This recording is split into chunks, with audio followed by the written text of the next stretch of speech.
Dear students, this is Praveen Kumar Agarwal from Management Department. Welcomes you in my today's lecture of Principles of Economics. In today's lecture, we will discuss upon the topic methods of measuring price elasticity of demand. यानी कि आज के topic में हम price elasticity को major करने के point of view से डिफरेंट मेथड्स को डिस्कस करेंगे, उन पर्टिकुलर मेथड्स को जिनके बेसिस पर हम प्राइस इलास्टिसिटी ऑफ डिमांड की वैल्यू को प्रॉपर्ली डिटरमाइन कर सकते हैं। तो इसके रिगार्डिंग इकोनॉमिक्स में चार मेथड्स को डिफाइन किया गया है। The very first method is known as the percentage method, second one is the total expenditure method, third one is the point method and fourth one is the arc method. तो इन चारों method का use करते हुए हम price elasticity of demand को properly measure कर सकते हैं। Let us come to the very first method, that is known as the percentage method.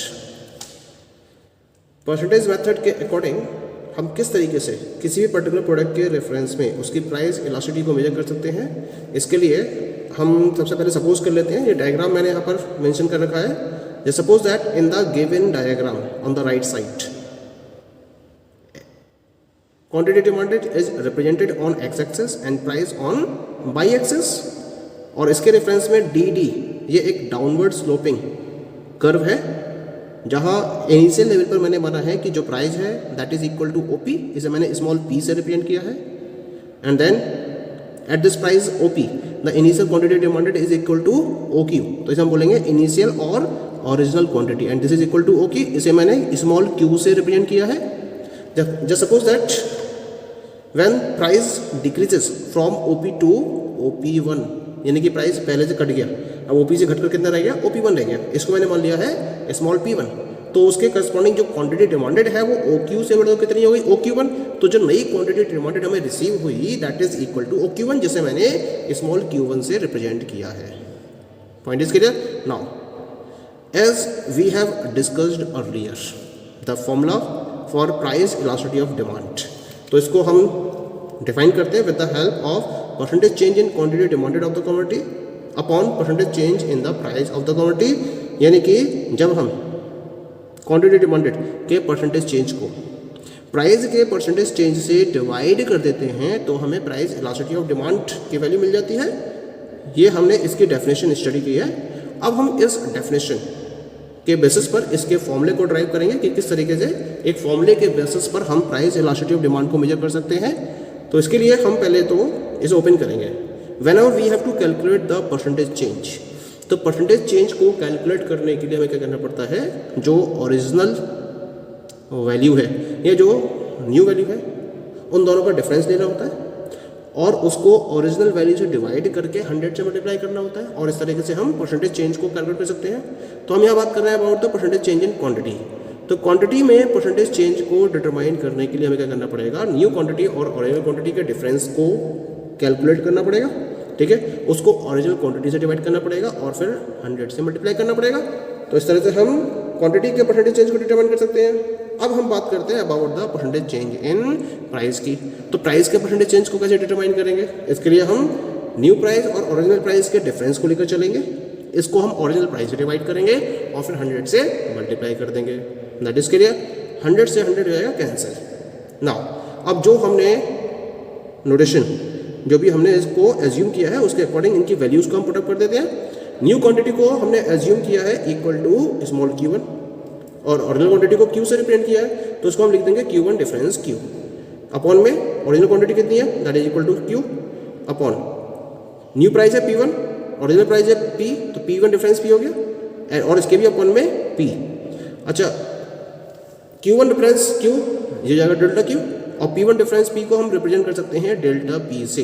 लेकिन जब आप डिफरेंस कैलकुलेट करोगे तो क्योंकि प्राइस क्या हो रहा है, कम हो रहा है, और क्वांटिटी क्या हो रही है, बढ़ रही है, ठीक है, तो एक डिफरेंस तो पॉजिटिव आएगा और दूसरा डिफरेंस नेगेटिव आएगा, और उस नेगेटिव डिफरेंस की वजह से जो ईपी की फाइनल वैल्यू होगी वो माइनस में आएगी। तो इसको हम इंट्रोड्यूस करेंगे इस तरह से, minus delta Q upon delta P upon P. इसे तरह से नोट कर लेंगे आप। अपॉन में जो वैल्यू होगी वो जब ऊपर फॉलो की जाएगी तो वो रिवर्स हो जाएगी। तो इसका फॉर्मूला बनेगा हमारे पास AP is equal to minus delta Q upon Q into P upon delta P, क्योंकि अपन में क्या था डेल्टा P अपॉन P, और जब ऊपर ऊपर वो मल्टीप्लाई में आएगा तो रिवर्स हो जाएगी वैल्यू, और रिवर्स होकर वैल्यू आएगी मल्टीप्लाई में P अपॉन डेल्टा P। अब डेल्टा P को आप Q की तरह शिफ्ट कर दीजिए और Q को आप डेल्टा P की जगह शिफ्ट कर दीजिए, तो फाइनल फॉर्मूला हमारे पास ड्राइव हो जाता है EP is equal to minus delta Q upon delta P into P upon Q। यहाँ जो नेगेटिव साइन कंसीडर किया गया है उसका मतलब है कि जो हम दो वेरिएबल्स इसमें इंक्लूड कर रहे हैं फॉर्मूले में, कौन कौन से वेरिएबल्स हैं, price of the commodity and quantity demanded of the commodity, इनके बीच में कैसा रिलेशन है, नेगेटिव यानी कि इनवर्स रिलेशन है। तो कुल मिला के फॉर्मूले के अंदर जो नेगेटिव साइन है वो प्राइस और क्वांटिटी डिमांडेड के बीच के इनवर्स रिलेशन को रिप्रेजेंट करता है। अब जो फॉर्मूला हमने ड्राइव करा है AP is equal to minus delta Q upon delta P into P upon Q, तो इसको सॉल्व करने के बाद यानी कि जो डिफरेंट वैल्यू जो हमें दे रखी होंगी इसमें P की, Q की, P1 की, Q1 की, तो इनको सॉल्व करने के बाद हमें जो EP की वैल्यू ऑब्टेन होती है उसके बेसिस पर हम different degree of price elasticity को मेजर कर सकते हैं, उनको आइडेंटिफाई कर सकते हैं। किस तरह से, suppose if you are getting the value of EP is equal to infinite, तो उस केस में जो इलास्टिसिटी होगी वो कैसी होगी, परफेक्टली प्राइस इलास्टिक डिमांड होगी। अगर EP की वैल्यू 0 होती है तो EP की 0 आने के केस में this will be the perfectly price in elastic demand. If EP की वैल्यू जो रहती है वो 1 से ज़्यादा रहती है, 1.1, 1.2, 2, 3, 4, 5, 5.3, 5.6, 6, 7.8 एंड सो ऑन, तो उस केस में जो डिमांड होगी वो कैसी होगी, रिलेटिवली प्राइस इलास्टिक डिमांड होगी वो। चौथा केस बनेगा इसके अंदर, अगर EP की वैल्यू 1 से कम आती है, 0.99, 0.98, 0.9, 0.80, 0.85, 0.76 एंड सो ऑन, तो उस केस में जो इलास्टिसिटी होगी वो कैसी होगी, relatively price in elastic demand होगी वो। और अगर EP की वैल्यू एग्जैक्टली 1 के इक्वल हो जाती है तो हम उसे बोलेंगे यूनिटरी प्राइस इलास्टिक डिमांड। तो इस तरीके से हम इस फॉर्मूले के हेल्प से डिग्री ऑफ प्राइस इलास्टिसिटी को मेजर कर सकते हैं। ठीक है, so this is known as the percentage method. Now come to the next method of measuring price elasticity of demand and this is popularly known as the point method, या फिर हम इसको geometric method का भी नाम देते हैं। क्या है point method का मतलब, जब हमें किसी भी एक स्ट्रेट लाइन डिमांड करके किसी भी पर्टिकुलर पॉइंट के करस्पॉन्डिंग इलास्टिसिटी ऑफ डिमांड को मेजर करना होता है तब हम इस मेथड का यूज़ करते हैं। प्राइस में चेंज हो रहा है और उसकी वजह से क्वांटिटी डिमांडेड में चेंज हो रहा है, तो उसके रिगार्डिंग तो हम परसेंटेज मेथड का यूज़ कर सकते हैं। लेकिन अगर आपको स्ट्रेट लाइन डिमांड कर दे रखा हो और उस स्ट्रेट लाइन डिमांड कर के करस्पॉन्डिंग अगर किसी भी पर्टिकुलर पॉइंट पर आपको क्या करना हो, आपको इलास्टिसिटी ऑफ डिमांड को मेजर करना हो, तो उसको मेजर करने के लिए हमें क्या करना पड़ता है, उसके लिए हमें पॉइंट मेथड या फिर ज्योमेट्रिक मेथड का यूज़ करना पड़ता है। जैसे कि डायग्राम में आप देख रहे हैं कि यहाँ पर मैंने एक्स एक्सिस पर क्वांटिटी डिमांडेड को और वाई एक्सिस पर मैंने प्राइस को रिप्रेजेंट किया है। यहाँ जो MN है ये MN एक स्ट्रेट लाइन डिमांड कर्व को रिप्रेजेंट कर रही है और इस MN लाइन के किसी भी पर्टिकुलर पॉइंट पर, चाहे M पॉइंट पर, N पॉइंट पर या P पॉइंट लिया मैंने जो इसका मिड पॉइंट है, इस पर आपको डिटरमाइन करना हो, M और P के बीच में किसी भी पॉइंट पर प्राइस इलास्टिसिटी को डिटरमाइन करना हो, या P और N के बीच में किसी भी पॉइंट पर आपको इलास्टिसिटी को मेजर करना हो, तो इसको हम पॉइंट मेथड या फिर ज्योमेट्रिक मेथड के हेल्प से कैलकुलेट कर सकते हैं। ठीक है, अगर मुझे मान लीजिए कि P पॉइंट पर इलास्टिसिटी ऑफ डिमांड को मेजर करना है, तो इस केस में P पॉइंट का जो लोअर सेगमेंट है वो किससे डिनोट किया जाएगा, PN से, और जो अपर सेगमेंट है वो किससे रिप्रेजेंट किया जाएगा, PM से, क्योंकि इस लोअर सेगमेंट और अपर सेगमेंट की वैल्यू के बेसिस पर ही हम पॉइंट मेथड के बेसिस पर प्राइस इलास्टिसिटी को मेजर कर सकते हैं। क्या फॉर्मूला है इसका, यानी कि जब हम पॉइंट मेथड की बात करते हैं तो इसके अकॉर्डिंग इलास्टिसिटी ऑफ डिमांड को डिटरमाइन करने का एक तरीका रहता है। क्या है वो तरीका, elasticity of demand at any point P on a straight line demand curve is measured by taking the ratio between lower segment and upper segment of that point। यानी कि अगर मुझे किसी भी स्ट्रेट लाइन डिमांड करके किसी भी particular point पर इलास्टिसिटी ऑफ डिमांड को मेजर करना हो, तो उसके लिए मुझे उस पॉइंट के लोअर सेगमेंट और अपर सेगमेंट के रेशियो को कैलकुलेट करना होता है और उसके अकॉर्डिंग हम उस पर्टिकुलर पॉइंट पर इलास्टिसिटी ऑफ डिमांड को प्रॉपर्ली मेजर कर सकते हैं। तो इसके अकॉर्डिंग जो फॉर्मूला बनेगा वो होगा elasticity at a point on a straight line demand curve will be equal to lower segment of the point on straight line demand curve divided by upper segment of the point on same straight line demand curve. ठीक है, यानी कि lower segment को अगर आपको क्या करना पड़ेगा, उस पॉइंट के अपर सेगमेंट से डिवाइड करना पड़ेगा, तब जाकर हमें उस पॉइंट पर इलास्टिसिटी ऑफ डिमांड की वैल्यू डिटरमाइन हो जाती है। अब हम क्या करेंगे, यहाँ पर हम डिफरेंट एक स्ट्रेट लाइन डिमांड कर्व को फॉलो करेंगे और उसके जो भी पॉसिबल पॉइंट्स हो सकते हैं जहाँ पर हमें इलास्टिसिटी ऑफ डिमांड मेजर करनी हो, तो किस तरीके से इलास्टिसिटी ऑफ डिमांड को डिफरेंट पॉसिबल पॉइंट पर मेजर किया जा सकता है, इसके लिए मैंने क्या करा है, यहाँ पर एक डायग्राम रिप्रेजेंट किया है। And in this diagram I have taken quantity demanded of the commodity on X axis and price of the commodity on Y axis. ठीक है, अब मैंने एक M N straight line demand curve को यहाँ पर ड्रॉ किया है और इस M N straight line demand curve के बीच में मैंने 3 पॉइंट्स को और इंक्लूड करा है। सबसे पहले पॉइंट लिया मैंने पी जो पॉइंट है वो मिड पॉइंट है।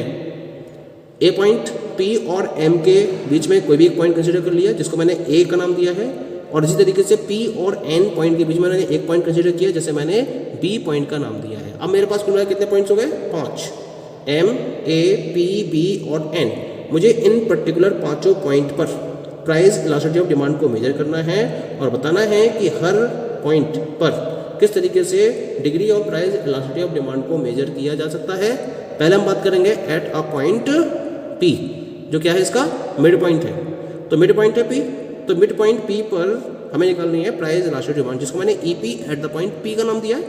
तो इसका फॉर्मूला क्या बनेगा, lower segment of the point upon upper segment of the point P. P का जो लोअर सेगमेंट है वो किसके बराबर है, पी एन के बराबर, और जो उसका अपर सेगमेंट है वो किसके बराबर है, पी एम के बराबर। तो फॉर्मूला बन जाएगा आपका P N upon P M, क्योंकि पी क्या है, मिड पॉइंट है, और मिड पॉइंट होने की वजह से पी एन की वैल्यू पी एम के बराबर होगी। तो यहाँ पर जो पी एन की वैल्यू है उसको मैंने पी एम के बराबर पुटअप कर दिया, पी एम से पी एम कैंसिल हो जाएगा, तो इस तरह से ई पी की वैल्यू पी पॉइंट पर आ जाएगी इक्वल टू 1। यानी कि स्ट्रेट लाइन डिमांड कर्व के मिड पॉइंट पर जो इलास्टिसिटी होगी it will B unitary price elastic. ये क्लियर हो गया हमें, ठीक है। अब हम बात करते हैं at the point A. A point क्या है, it is between the point P and point M. Clear है। अब अगर मैं ए पॉइंट पर प्राइस इलास्टिसिटी डिमांड को मेजर करना चाहता हूं तो मुझे इसके लोअर सेगमेंट को अपर सेगमेंट से डिवाइड करना पड़ेगा। ए पॉइंट का लोअर सेगमेंट है इक्वल टू ए एन और इसका अपर सेगमेंट है ए एम।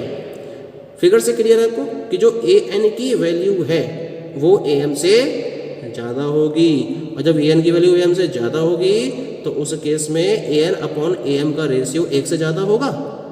इसका मतलब जो ए पॉइंट पर प्राइस इलास्टिसिटी डिमांड है वो कैसी होगी, 1 से ज़्यादा होगी, और 1 से ज़्यादा होगी ये किसको रिप्रेजेंट करता है, रिलेटिवली प्राइस इलास्टिक डिमांड को। सेकंड केस क्लियर हो गया। अब हम बात करते हैं थर्ड केस की, that is at the point M. अगर मैं पॉइंट एम की बात करता हूँ, ठीक है, एम पॉइंट का मतलब क्या होगा, lower segment upon upper segment. M point का लोअर सेगमेंट कितना है, एम एन, और एम पॉइंट का जो अपर सेगमेंट है वो कितना है, 0। तो एम एन अपन 0, और एम एन अपन 0 का मतलब क्या हो जाएगा, it will be equal to infinite, और इनफाइनाइट का मतलब क्या होता है, परफेक्टली प्राइस इलास्टिक डिमांड। यानी कि स्ट्रेट लाइन डिमांड कर्व के एम पॉइंट पर ये पॉइंट क्या है, बाई एक्सिस को टच कर रहा है। तो स्ट्रेट लाइन डिमांड कर्व का जो एंड पॉइंट बाई एक्सिस को टच कर रहा होगा वहाँ